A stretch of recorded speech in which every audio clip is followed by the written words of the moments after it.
Panghinaot sa mga tinugyanan sa panglawas sa Central Visayas ang pag-us-us sa mga firecracker-related incidents sa pagtagbo sa Pasko ug bagong tuig. Kini subay sa naobserbahang pagsaka sa mga nabiktima sa pabuto human sa pandemic. Gikan sa kapin 50 ka firecracker-related injury ni atong 2021, miabot sa 83 ka mga kaso ang natala sa Regional Epidemiology and Surveillance Unit o RESO ubos sa Department of Health sa milabayng tuig. Gipaligon sa DOH ang ilang iwas paputok campaign paggiya sa katawhan ilabi na sa mga ginikanan sa paglikay o paggamit o pabuto alang sa mas sadya nga selebrasyon. Base sa datos sa RESO, kasagaran sa mga biktima mga bata apan dunay mga hamtong nga apil sa mga nasamdan.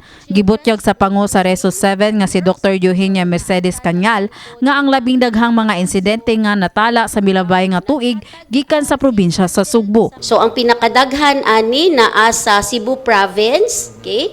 Ang second would be sa Cebu City, the third would be Lapu-Lapu, the third would be Negros Oriental, and the fourth would be Lapu-Lapu. So, gawa sa paglikay sa mga ginadili nga pabuto, dunay say listahan ang DOH 7 sa mga pabuto nga maoy nakaingon sa kapin 80 ka injury sa milabayng tuig.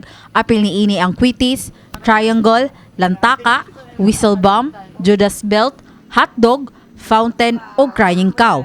Pahimangno ni Cañal sa umaabot nga Pasko o bagong tuig nga mag-inampingon sa kalawasan o kanunay mag-monitor ilabi na ang mga ginikanan sa ilang mga anak. Atong reminders that ang 5 kabuok nga atong reminders ani nga fireworks causes injury and endanger health. Children should not use any fireworks. Safe and away from exploding fireworks. That is why ang atong mga LGUs ato gyud gina-encourage that they should have the designated display of fireworks. Never pick used fireworks para sa mga bata. Ato gyud dapat i-monitor ni sila, no? And of course, seek immediate medical treatment kung mabuthan man gani.